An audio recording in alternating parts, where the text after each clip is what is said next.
आप दीपक भव में आप सबका हृदय से स्वागत है। नमो बुद्धाय। तो अपने ज्ञान मार्ग की साधना को आगे बढ़ाएंगे। और आज हम अ, पढ़ रहे थे, कुछ ऑनलाइन ही पढ़ रहे थे, पुस्तक तो वो नहीं मिली मुझे। तो सच में उस समय के लोगों को मैं कितना धन्य समझती हूँ। जिस समय सम्यक संबुद्ध हुए थे, उस काल के दौरान जितने भी मनुष्यों का जीवन उत्पत्ति हुई, वो कितने धन्य थे जो सम्यक संबुद्ध के सानिध्य में रह के अपने जीवन को भी उद्धार कर दिया। और सम्यक संबुद्ध ने तो हजारों हजारों जन्म के बाद भी आज देखो उनके ज्ञान को, उनके उपदेशों को लोग सुन रहे हैं, समझ रहे हैं और अपने जीवन में उतार के अपना जीवन भी आनंदित करते हुए मोक्ष की राह पे लेके जा रहे हैं। निर्वाण के साधन इकट्ठा कर रहे हैं, पंचशील मार्ग से, अष्टांग मार्ग से, प्रज्ञा से, मतलब जैसे भी हो सके लोगों को अब ये जो जीवन है, मतलब अभी भी अपने जो समाज में बहुत सारे लोग हैं, उनमें से आप समझ लो कि रुपये में एक दो पैसे भर के ही लोग हैं जिनको अपना ये जीवन सार्थक करना है, अपना ये जीवन को मुक्त करना है अवगमन के मार्ग से। तो वही लोग हैं जो विपश्यना में थोड़ा मन लगाते हैं, ध्यान साधना को समझते हैं। और ये सब जैसे कि मतलब हम विपश्यना करते हैं और ध्यान साधना करते हैं, बुद्ध जी की बातों को ग्रहण करके अपना जीवन थोड़ा सा सरल और सुगम बनाते हैं। वो भी शायद पूर्व जन्म के कर्मों पर ही आधारित होता है कि इस जन्म में आके हम लोगों को बुद्ध के ज्ञान से, बुद्ध के ज्ञान के अमृत से अपने आप को ये जीवन धन्य करना है। तो बुद्ध ने भी उस समय कहा था, और समय समय पे जो भी ज्ञानी ध्यानी लोग आए हैं, सबने यही कहा है कि जो ये मनुष्य जन्म है, पता नहीं कितनी, अब मैं आंकड़ा वो सही है कि नहीं मुझे नहीं मालूम, परंतु हजारों करोड़ों योनियों के बाद इतने सारे आपके सामने ही कितने प्रकार के जीव जंतु पशु पक्षी, और तो वो सब योनियों के में होकर गुजरने के बाद कहीं सब योनियों का जो अच्छे कर्म होते हैं, तब जाके एक मानुष जन्म मिलता है। उस मानुष जन्म को हमें कैसे, जैसे कि समझ लो कि आपने बहुत मेहनत की, आपने मतलब कड़ी मेहनत करके दिन रात करके सालों लगा के आपने एक धन इकट्ठा किया। वो एक धन बड़ी मुद्रा में आपको मिला।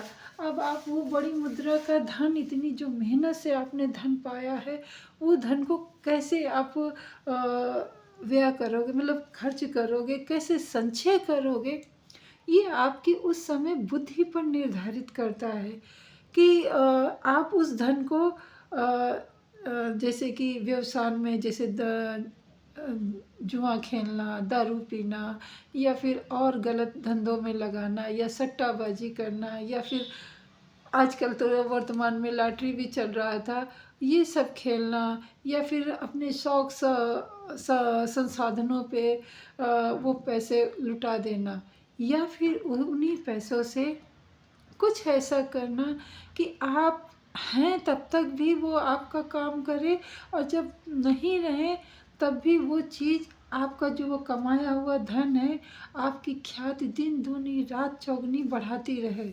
तो उसके लिए आपको गरीबों की सहायता करनी पड़ेगी, उनके लिए कुछ अच्छा कार्य करना पड़ेगा। ऐसी जगह, ऐसे शिक्षण संस्थाएं में वो अपना कमाया हुआ धन लगाना पड़ेगा कि वो शिक्षण संस्थाएं ऐसे ज्ञान का स्रोत हो जाए जहाँ से ज्ञान प्राप्त पाकर वो जो विद्यार्थी है वो ऐसा हीरा बन के निकले, जैसे कि अम्बेडकर जी निकले थे, जैसे कि बहुत सारे और भी हैं जो जिनका मैं कहाँ तक नाम लूँ। ऐसे मतलब पढ़ लिख के कुछ देश के काम आए, कुछ अपने समाज के काम आए, कुछ जो बुराइयां हैं उनको सुधारे, ऐसा आप चाहोगे? या फिर वो कमाया हुआ धन आप ऐसे पानी की तरीके बहा दोगे? तो उसी प्रकार हजारों योनियों के बाद जो हमारा ये मानव शरीर बना है, तो क्या हम बस अपने भोग विलास में ही इसको बिता देना है या फिर सत्कर्मों में लगाना है ये जीवन? तो ये सब कौन निर्णय लेगा, निर्धारित करेगा? आप। आपके सिवा आपका जीवन कोई भी निर्धारित नहीं कर सकता। जब तक आप शिशु रहते हैं, जब तक मैं भी छोटी थी, तब तक मेरी माँ का प्रतिबंध था। पर जब से मैं बड़ी हो गई, समझदार हो गई, उनका भी प्रतिबंध हटता गया। फिर स्त्रियों की तो शादी होती है, वो दूसरों के घर जाती हैं, फिर वो पति का प्रतिबंध लगता है, फिर जब बुजुर्ग होती हैं तो बेटों का प्रतिबंध लगता है। यानी कि ये जो समाज की गणना है कुछ इस तरीके से है कि औरतों को एक हमेशा से चार दीवारी में जैसे बांध के रखा, उसके बाहर कोई दुनिया ही नहीं ना। परंतु मैं यहाँ पे अपने आप को बहुत ही खुश नसीब पाती हूँ, या मेरे पिछले जन्म के शुभ कर्म होंगे जिससे कि मेरा जहाँ जन्म हुआ, या जहाँ मेरा ब्याह हुआ, या फिर मुझे पुत्र नहीं है और मुझे चाहिए भी नहीं, तो पुत्र नहीं है तो एक बंधन कट गया कि मैं पुत्र के अधीन रहूं, तो वो बंधन तो मेरा पहले ही कट गया और मैं बहुत खुश हूँ। ये मेरा अहंकार नहीं, पर मेरा स्वाभिमान बोल रहा है कि सच में बेटी हो या बेटा, वो अपनी ही संतान रहती है, वो सिर्फ संतान रहती है, वो शिशु रहती है, वो बच्चा रहता है, ना कि बेटी रहती है, ना कि बेटा रहता है। हम अच्छे संस्कार देंगे तो बेटी भी बेटा बन जाएगा, और बेटा भी बेटी से भी बढ़कर हमारी भावनाओं को समझेगा। यानी कि अपनी जो इस पे मैं किसी दिन और बात करूँगी। अभी यही मानव जीवन है, मतलब मैं मुक्त हूँ। मैं इसी समय से मुक्त अपने आप को पाती। क्यों? मेरा क्या बोलते हैं कि मेरा जो जहाँ जन्म हुआ वहाँ भी मुझे ऐसे बंधनों में नहीं रखा गया। फिर जहाँ मेरा ब्याह हुआ वहाँ भी मेरा जो जीवन साथी है वो भी ऐसा समझ रखते हैं, ऐसी बुद्धि उनको भगवान ने दी है कि उन्होंने भी स्त्रियों को स्त्री नहीं मान के एक चेतना मात्र मानते हैं, एक स्वतंत्र इंसान मानते हैं, ना कि वो अपने अधीन करते हैं। तो और तीसरा मेरा पुत्र नहीं है, तो वहाँ से तो मैं आज़ाद हूँ। यानी 3 पड़ाव तो मेरे बिल्कुल आज़ाद है। ना पिता का दबाव, ना पति का दबाव, और पुत्र का भी दबाव नहीं है।